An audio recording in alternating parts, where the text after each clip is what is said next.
हे भगवान, आज तो कितना भयानक तूफान आया है। यदि इसी प्रकार बारिश होती रही तो मेरी सारी फसल नष्ट हो जाएगी। गोपाल एक बहुत ही सच्चा और ईमानदार व्यक्ति था। वह अपने बूढ़े माता पिता के साथ रहता था। पूरी रात जोर जोर से बारिश होती रहती है।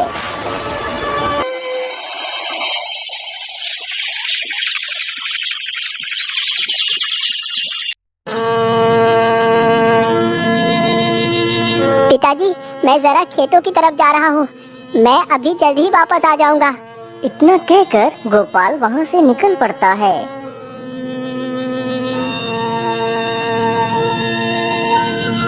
गोपाल चलते चलते जल्दी ही अपने खेत के पास पहुँच जाता है तो देखता है उसकी सारी फसल नष्ट हो चुकी है। हे भगवान, ये क्या हो गया? मेरी सारी फसल नष्ट हो गई। अब मैं क्या करूँगा? अनाज कहाँ से लाऊंगा और अपने बूढ़े माता पिता को क्या खिलाऊंगा? बेचारा गोपाल वहीं पेड़ के नीचे बैठकर काफी देर तक रोता रहता है। हे भगवान, मेरे परिवार का सहारा ये खेत ही था, आज वो भी नष्ट हो गया। अब मैं क्या करूंगा? अब तो यहाँ रहकर मैं अपने माता पिता का पेट नहीं भर पाऊंगा। मैं ऐसा करता हूँ, अपने बूढ़े माता पिता को लेकर कहीं शहर को चला जाता हूँ।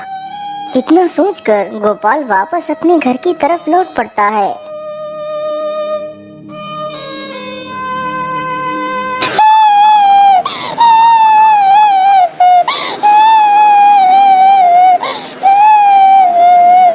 अरे, ये आवाज किसकी है?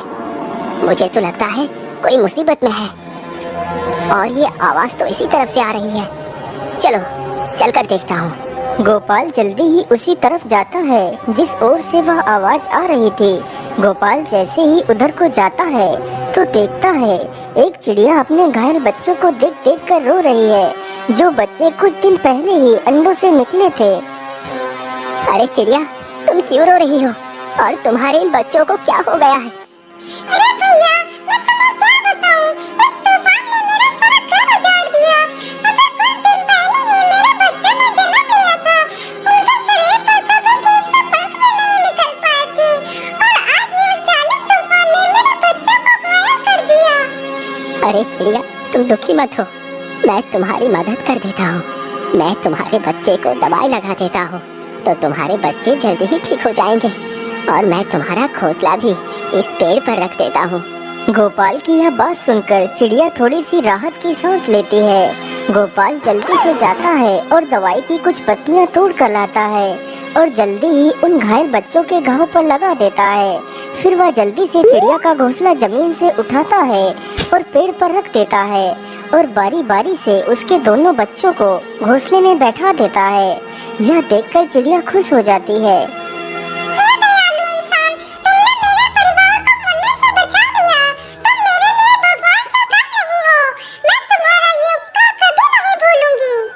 अच्छा चिड़िया, अब मैं चलता हूँ। अरे रुको भैया, तुमने मेरी मुसीबत का निवारण तो कर दिया, लेकिन मैं देख रही हूँ कि तुम्हारा मुख उदासी से भरा हुआ है। क्या बात है भैया? अरे चिड़िया, जिस प्रकार इस जालिम तूफान ने तुम्हें कष्ट दिया है, उसी प्रकार उसने मुझे भी पीड़ा दी है। आज रात मेरे खेत की सारी फसल नष्ट हो गई है। उस फसल से ही मेरी सारी उम्मीदें थी और अब वो फसल भी नष्ट हो चुकी है। अब मैं क्या करूँगा? खाना कहाँ से लाऊंगा और अपने बूढ़े माता पिता को क्या खिलाऊंगा? मेरे पास खेती के अलावा दूसरा कोई साधन भी नहीं है। अब तुम ही बताओ चिड़िया, मैं क्या करूँ? अरे भाई, आप दुखी ना हो। आपने मेरी इतनी मदद की है, इसलिए मैं आपकी मदद करना चाहती हूँ। मैं तुम्हें एक खजाने का रास्ता बताती हूँ, जिससे तुम्हारी गरीबी हमेशा के लिए खत्म हो जाएगी। लेकिन चिड़िया, वो खजाना है कहाँ? वह खजाना तुम्हें देवगिरी की पहाड़ियों में मिलेगा, लेकिन याद रखना, उस खजाने को देखकर यदि तुमने ज्यादा लालच दिखाया तो तुम्हें वह खजाना प्राप्त नहीं हो पाएगा। ठीक है चिड़िया, मैं तुम्हारी बात को याद रखूंगा। अच्छा, मैं चलता हूँ। इतना बोलकर गोपाल खजाने की तलाश में निकल पड़ता है।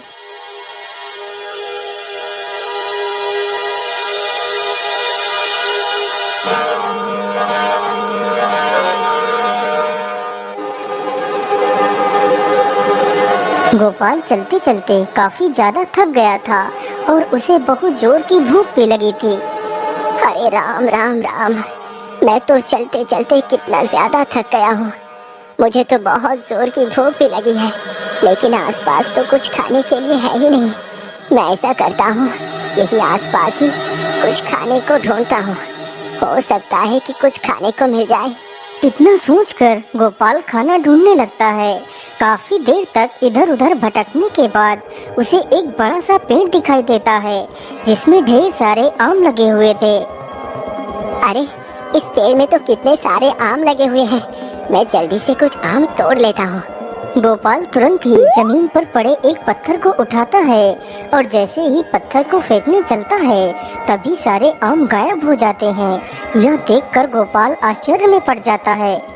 अरे, ये क्या हुआ? अचानक से वो सारे आम कहाँ गायब हो गए? पुत्र, तुम इस पेड़ के आम ऐसे नहीं खा पाओगे। अरे, ये किसकी आवाज है? आसपास तो कोई भी नहीं दिखाई दे रहा। पुत्र, मैं तो तुम्हारे सामने ही खड़ा हूँ। मैं एक पेड़ हूँ। लेकिन क्यों पेड़? मैं तुम्हारे फल क्यों नहीं खा सकता? बेटा, इंसानों ने हम पेड़ों को बहुत कष्ट दिया है। हमने इंसानों के लिए क्या कुछ नहीं किया। उन्हें अपने स्वादिष्ट फल खिलाए। हम खुद धूप में तड़पते रहे, लेकिन तुम इंसानों को अपने छाया में बिठाया। लेकिन बदले में तुम इंसानों ने मेरे लिए क्या किया? तुमने सारे पेड़ काट दिए, जिसकी वजह से आज इतनी कड़कती धूप पड़ रही है और जल का स्तर भी निरंतर घटता जा रहा है, जिसकी वजह से अब हम पेड़ों को भी पर्याप्त जल नहीं मिल पा रहा। यदि ऐसे ही चलता रहा तो जल्द ही पृथ्वी का विनाश हो जाएगा। यदि इस विनाश को रोकना है तो कोई भी व्यक्ति यदि मजबूरन एक पेड़ काटता है तो उसे उसके बदले में कम से कम 2 पेड़ लगाना है। तभी हम इस पृथ्वी को सुरक्षित रख सकते हैं। लेकिन पेड़, मैं इसके लिए क्या कर सकता हूँ? पुत्र, मैं तो किसी के पास जाकर ये बात नहीं बता सकता, लेकिन ईश्वर ने तो तुम्हें पैर दिए हैं। तुम प्रत्येक व्यक्ति तक इस संदेश को पहुँचा ही सकते हो। यदि तुम ऐसा करने के लिए तैयार हो तभी मैं तुम्हें फल खिला सकता हूँ। हाँ हाँ, ठीक है पेड़, मैं आपके इस संदेश को जरूर सबके पास पहुँचाऊंगा। गोपाल की यह बात सुनकर पेड़ प्रसन्न हो जाता है और जल्दी से अपने कुछ फल नीचे गिरा देता है। गोपाल तुरंत ही उन फलों को उठाता है और खाने लगता है। फलों को खाकर गोपाल आगे बढ़ता है।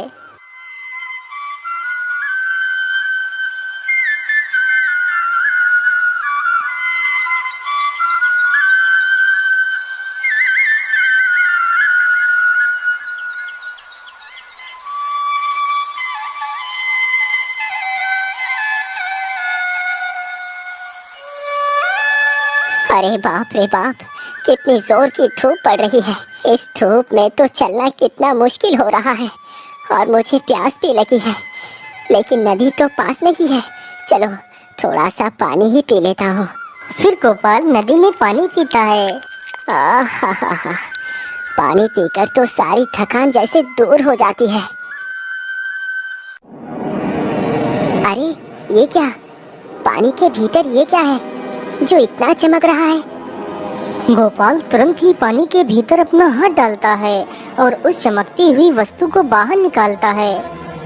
अरे ये तो सोना है, लेकिन इस नदी के भीतर ये सोना आया कहाँ से? वह नदी उन्हीं देवगिरी पहाड़ियों से होकर गुजरती थी, जिसकी वजह से कभी कभी उस नदी में सोना बहकर आ जाता था। तो इसका मतलब ये नदी देवगिरी पहाड़ियों से होकर आती है। चलो मैं जल्दी से गुफा के पास चलता हूँ।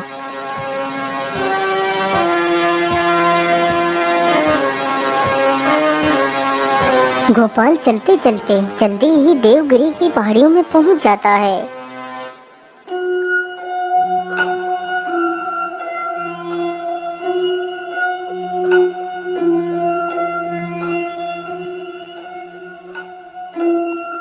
मैं इस गुफा के भीतर तो आ गया, लेकिन खजाने का तो कोई पता ही नहीं है कि वो कहाँ पर है।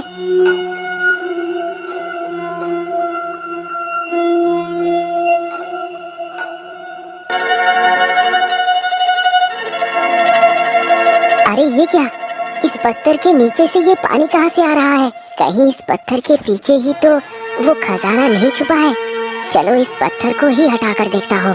गोपाल जैसे ही उस पत्थर को छूता है तभी वह पत्थर अपने आप ही दूर खिसक जाता है। अरे ये क्या, ये पत्थर तो मेरे छूते ही दूर हो गया। गोपाल जल्दी से उस दरवाजे के अंदर चला जाता है तो देखता है गुफा के अंदर हर तरफ सोना ही सोना पड़ा हुआ था।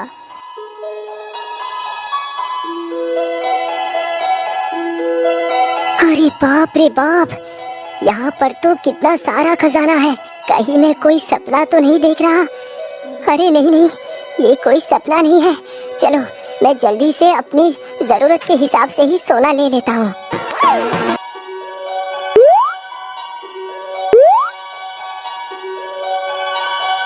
गोपाल जल्दी से एक पोटली भरकर सोना ले लेता है।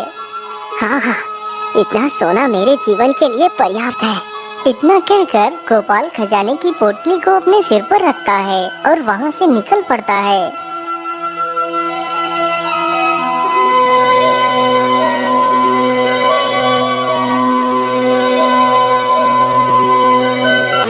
रुक जाओ, कौन हो तुम और तुम इस पोटली में क्या लेकर जा रहे हो? क्या हुआ, तू कुछ बोल क्यों नहीं रहा? इस पोटली के भीतर क्या है? अरे सरदार, मुझे लगता है ये आदमी ऐसे नहीं बताएगा। इसकी पोटली को छीन कर हम खुद ही देख लेते हैं कि इसकी पोटली के भीतर क्या है। हाँ हाँ जालिम सिंह, तुम इसकी पोटली को छीन कर ले आओ।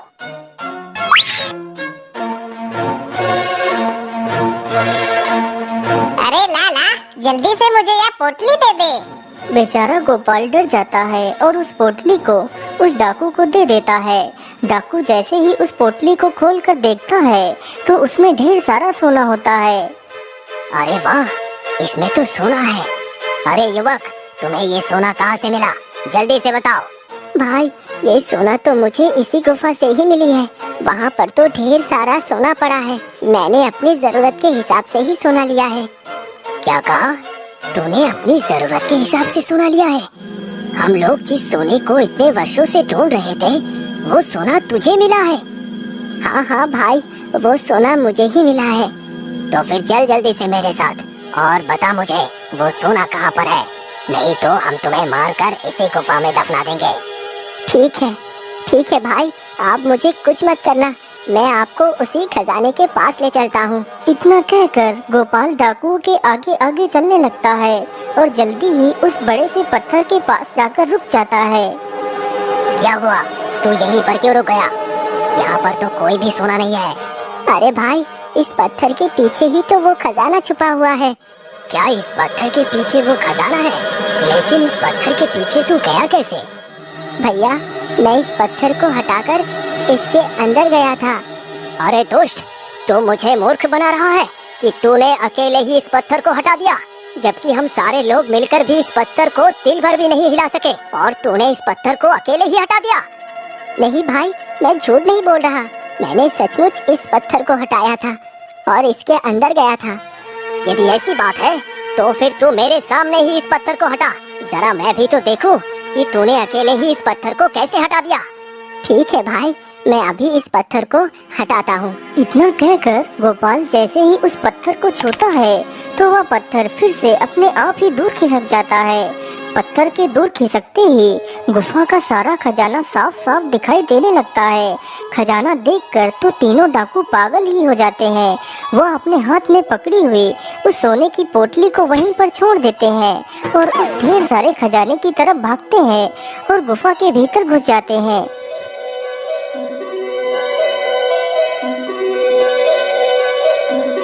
अरे वाह वाह वाह, इतना सारा खजाना है।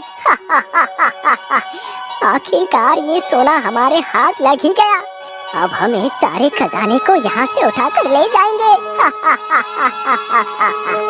डाकू के इतना बोलते ही गुफा का दरवाजा अपने आप ही बंद हो जाता है। तीनों दुष्ट डाकू उसी गुफा में फंस जाते हैं। गोपाल जल्दी से उस खजाने की पोटली को उठाता है